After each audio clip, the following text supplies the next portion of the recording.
DPK news, तेवर वही, अंदाज नया।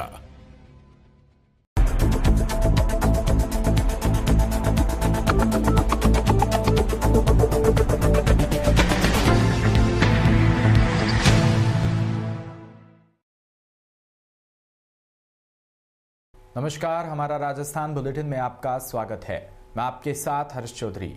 बुलेटिन की शुरुआत करने से पहले एक नजर बुलेटिन की अहम सुर्खियों पर। गहलोत ने इशारों में पायलट की कोरोना से तुलना की, कर्मचारियों से बोले कोविड के बाद एक और बड़ा कोरोना हमारी पार्टी में आया। बानसूर में राष्ट्रीय सेवा योजना 7 दिवसीय शिविर का हुआ उद्घाटन।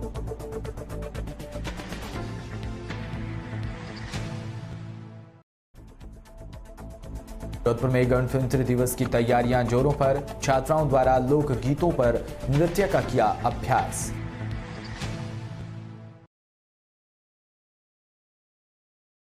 और खबरें विस्तार से। मुख्यमंत्री अशोक गहलोत और सचिन पायलट के बीच कोल्ड वार एक बार फिर से शुरू होता दिख रहा है।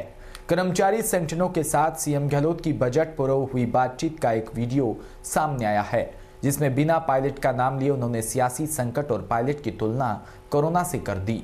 बुधवार को बातचीत के दौरान संविदा कर्मचारियों के नेता शमशेर भालू खान ने सीएम के नहीं मिलने की बात कही तो गहलोत ने बात काटते हुए कहा कि आप ठीक कह रहे हैं, मैं मिलने लगा हूं, पिछले सोमवार को मिला था।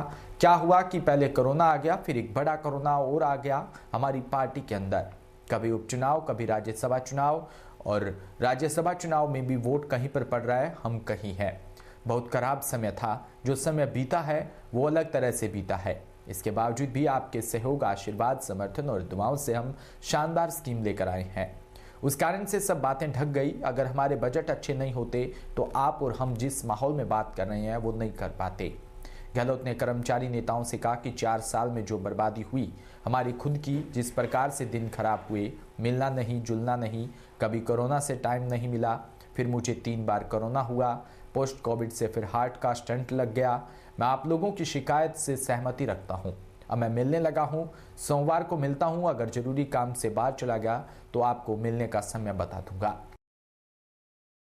बानसूर में राष्ट्रीय सेवा योजना 7 दिवसीय विशेष शिविर का उद्घाटन। राजकीय महाविद्यालय साथियों के विशेष शिविर के उद्घाटन सत्र में एसडीएम और डीवाईएसपी मुख्य अतिथि व विशिष्ट अतिथि के रूप में उपस्थित रहे।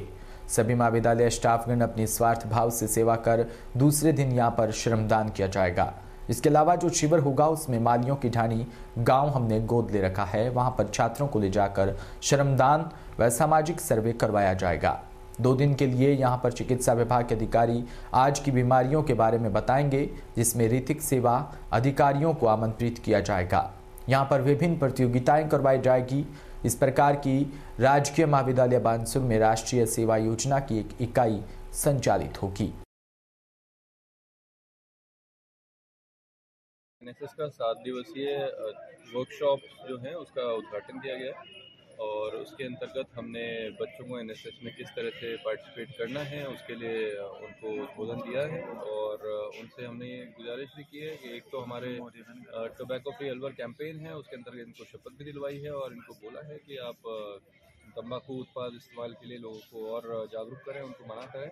इसके अतिरिक्त एनएसएस के जो मोटो है नॉट मी बट यू, तो उसके संदर्भ में उनको बताया गया है कि किस तरह से हम लोग अपने से पहले दूसरों को आगे रखें। एनएसएस का जो शिविर लगाया गया है, इसकी क्या एक्टिविटीज रहेंगी? राष्ट्रीय सेवा योजना के 7 दिवसीय विशेष शिविर का उद्घाटन आज राजकीय महाविद्यालय बानसूर में किया गया। इस 7 दिवसीय विशेष शिविर के उद्घाटन सत्र में माननीय एसडीएम साहब और डीवाईएसपी साहब मुख्य अतिथि और विशिष्ट अतिथि के रूप में उपस्थित हुए। उन्होंने छात्रों को अपने उद्बोधन में बताया कि आज समाज सेवा के लिए किस प्रकार से संकल्पित होकर के अपने को निस्वार्थ भाव से सेवा करनी है। और कल दूसरे दिन यहाँ पे श्रमदान किया जाएगा। इसके अलावा कृषि अधिकारी जी को यहाँ पे बच्चों को एक उद्बोधन होगा। उसके पश्चात तीसरे दिन का जो शिविर होगा उसमें मनिया वाले गांव हमने गोद ले रखा है, वहां पे छात्रों को ले जाकर के। गंगदार क्षेत्र में व्हाट्सएप पर चल रहे एक कदम ग्रुप की ओर से पीड़ित परिवार को राशि प्रदान कर सहयोग किया। क्षेत्र में गरीब आर्थिक स्थिति से गुजर रहे पीड़ित परिवारों की मदद करने की बात कही। झालावाड़ जिले के गंगदार उपखंड क्षेत्र के गांव देवरिया कावल में गोविंद सिंह पिता दूल्हे सिंह का काफी लंबे समय से बीमार होने के कारण उपचार चल रहा था। जिनका आकस्मिक निधन हो गया। उनके 2 छोटे छोटे बच्चे हैं और घर में कमाने वाला कोई नहीं। घर की आर्थिक स्थिति भी कमजोर है, जिसको देखते हुए टीम एक कदम अपनों की ओर ने पीड़ित परिवार का सहयोग करते हुए कदम आगे बढ़ाए और पीड़ित परिवार को 34,678 रुपये की राशि प्रदान की। आगे भी पीड़ित परिवार का सहयोग कर राशि प्रदान करने की बात कही है। जोधपुर में गणतंत्र दिवस की तैयारियों को लेकर गौशाला मैदान में स्कूली छात्राओं द्वारा लोकगीतों पर नृत्य का अभ्यास किया। आपको बता दें कि आगामी गणतंत्र दिवस को लेकर जोधपुर जिला स्तरीय कार्यक्रम के आयोजन की तैयारियां गौशाला मैदान में चल रही है। बताया जा रहा है कि गणतंत्र दिवस पर करीब 250 बच्चे सांस्कृतिक कार्यक्रम में भाग लेंगे। वहीं इस दौरान पीटी परेड का भी अभ्यास करवाया जा रहा है। अलवर में समृद्धि सामाजिक सेवा संस्थान की निशा होम केयर निशा सैनी ओर से 20वां सर्व जातीय सामूहिक विवाह सम्मेलन आयोजित हुआ। सम्मेलन से जुड़े सुरेश माली ने बताया कि समृद्धि सामाजिक सेवा संस्थान की ओर से हर वर्ष की भांति इस वर्ष भी 20वां सर्व जातीय सामूहिक विवाह सम्मेलन गुरुवार को आयोजित हुआ। यह सम्मेलन गरीब मध्यम वर्ग के परिवारों के लिए किया जाता है। सम्मेलन में जोड़ों को लड़का लड़की की अंगूठी, पाजेब, mangalsutra, double bed cooler, dressing table आदि सामान दिया गया। जो आज जोड़े का सम्मान दिया जा रहा है शादी का, इसका क्या उद्देश्य है इस संस्था का? ये समृद्धि सामाजिक सेवा संस्थान की तरफ से 20वां सर्वजातीय सामूहिक विवाह सम्मेलन करवाया जा रहा है और ये गरीब मध्यम वर्ग परिवारों की सहायता के लिए सम्मान दिया जाता है जी। क्या क्या सामान दिया जाता है? इसमें डबल बेड हो गया, कूलर हो गया, ड्रेसिंग टेबल हो गई, गले का मंगलसूत्र हो गए, पायजेब की जोड़ी हो गई, अंगूठी हो गई, लड़का लड़की। तो ये हमेशा किया जाता है क्या ये? बिल्कुल, सम्मेलन 20वां सम्मेलन है। सूरतगढ़ में राजस्व मंत्रालय कर्मचारियों ने कार्य का बहिष्कार कर 11 सूत्री मांगों को लेकर उप जिला कलेक्टर कार्यालय के आगे धरना लगाकर विरोध प्रकट किया। धरने पर बैठे कालूराम शर्मा, पवन शर्मा, नवनीत शर्मा, अनीता गुजर सहित अनेक कर्मचारीगण वहां पर बैठे। जोधपुर में भूंगरा गैस कांड में घायलों के बेहतर इलाज करने वाले चिकित्सकों व नर्सिंग कर्मियों का वीर दुर्गादास चिकित्सा सेवा समिति द्वारा सम्मान किया। यह सम्मान समारोह महात्मा गांधी अस्पताल में हुआ। इस दौरान मेडिकल कॉलेज के प्रिंसिपल डॉक्टर दिलीप कछवा ने बताया कि वीर दुर्गादास चिकित्सा सेवा समिति, जिनके अध्यक्ष डॉक्टर भंवर सिंह जोधा व उनकी पूरी टीम द्वारा जो सम्मान किया वो बहुत ही सराहनीय कार्य है। वहीं कहा कि जब भूंगरा गैस हादसा हुआ और हमारे पास कॉल आया तब हम भी परेशान थे कि एक साथ 60 से 70 लोगों को कैसे संभालेंगे, लेकिन उस दौरान जैसे जैसे वहां से हादसे में घायलों को अस्पताल लाया गया तब वहां पर उपस्थित नर्सिंग कर्मियों व अन्य स्टाफ ने उस दौरान स्थिति को देखते हुए अपनी आंखों में नमी नहीं रोक पाई, क्योंकि इस तरह की त्रासदी कभी नहीं देखी गई। इसके बावजूद इन सब हालातों में सभी मेडिकल स्टाफ ने अपनी ड्यूटी करते हुए उन मरीजों को संभाला। वहीं वीर दुर्गादास चिकित्सा सेवा समिति अध्यक्ष डॉक्टर भंवर सिंह जोधा ने बताया कि भूंगरा गैस त्रासदी के दौरान अस्पताल के तमाम स्टाफ द्वारा जिस तरह से सराहनीय कार्य किया, उन सभी को आज वीर दुर्गादास चिकित्सा सेवा समिति द्वारा सम्मानित किया गया है।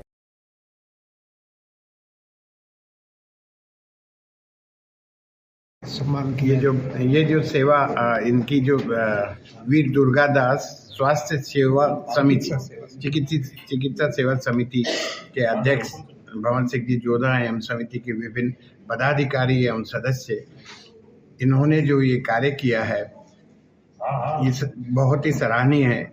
भूंगरा का जब हमें फोन आया उस समय हमारे भी बहुत ही हम लोग पजल थे, बिकॉज समाचार ये था कि 60-70 लोग हैं, अब उनको एक साथ वो आएंगे तो उनको कैसे मैनेज करना है, सबसे बड़ा टास्क था। और उसके बाद उनकी चिकित्सा उनको शुरू कराना, उनको अप्रोप्रिएट जगह पे करना। राठौड़ चिकित्सा सेवा समिति द्वारा आज इस प्रोग्राम को उम्मेद अस्पताल के सभागार में आयोजित कर इस भूंगरा त्रासदी के अंतर्गत जिन लोगों ने बहुत सराहनीय कार्य किए हैं, जिसमें चिकित्सक, नर्सिंग अधिकारी और सफाई कर्मचारी, अन्य जिन लोगों ने भी उन पीड़ित परिवारों की सेवा की है, उनको जोधपुर में विकास प्राधिकरण की ओर से डालीबाई मंदिर चौराहे के पास मौलाना अब्दुल कलाम आजाद नगर में पट्टा वितरण शिविर के दौरान क्षेत्रवासियों ने हंगामा कर दिया। क्षेत्रवासियों ने अधिकारियों पर कम साइज के प्लॉट पट्टा देने का आरोप लगाया। शिविर में कॉलोनी के मकानों के पट्टे बनाने के लिए आवेदन लिए गए। इस दौरान कई लोगों ने मकानों के साइज में काट छांट का आरोप लगाते हुए हंगामा किया, जिन्हें जेडीए के अधिकारियों ने समझाकर शांत किया। लोगों का कहना था कि राजस्थान सरकार और मुख्यमंत्री अशोक गहलोत ने यथास्थिति में पट्टे देने के आदेश दे रखे हैं, लेकिन जेडीए अधिकारी इसकी अवहेलना कर रहे हैं। स्थानीय निवासियों ने अंदेशा जताया कि बाद में जेडीए के अधिकारी हमारे मकानों को अवैध निर्माण बताकर ध्वस्त कर देंगे।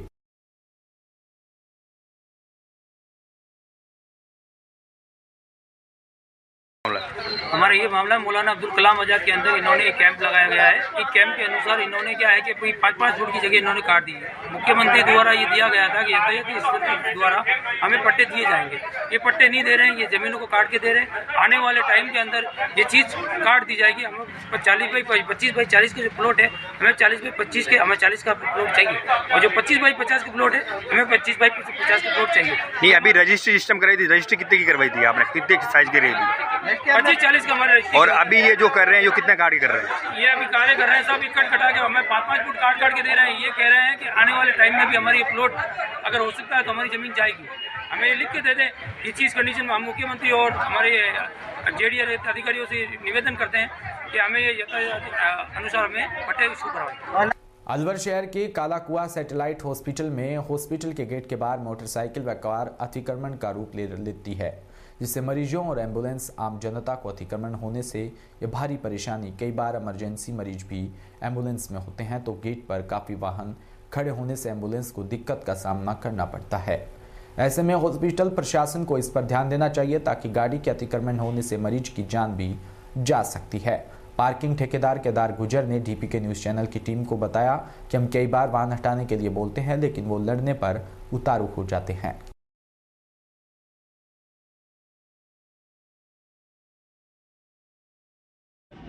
जी सर, सैटेलाइट हॉस्पिटल के बाहर जो ये वाहनों की कतार लगी रहती है, कई बार इनको यहाँ खड़ा करने से भी मना किया जाता है। क्या कहा जाता है लोग बागों के द्वारा और क्या है, किस तरह की व्यवस्था है?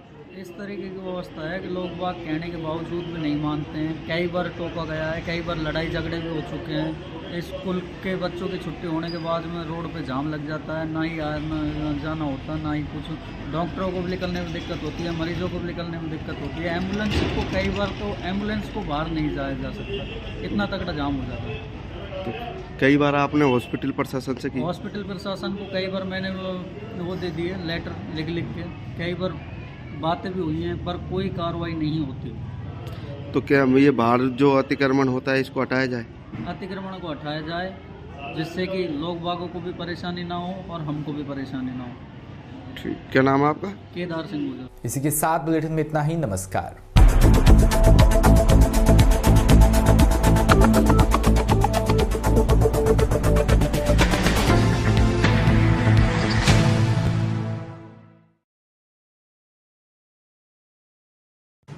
राजस्थान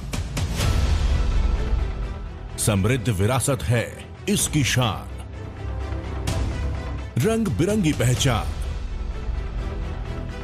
अलवर से लेकर जैसलमेर तक, श्री गंगानगर से लेकर प्रतापगढ़ तक, संपूर्ण राजस्थान को कवर करते हैं हम।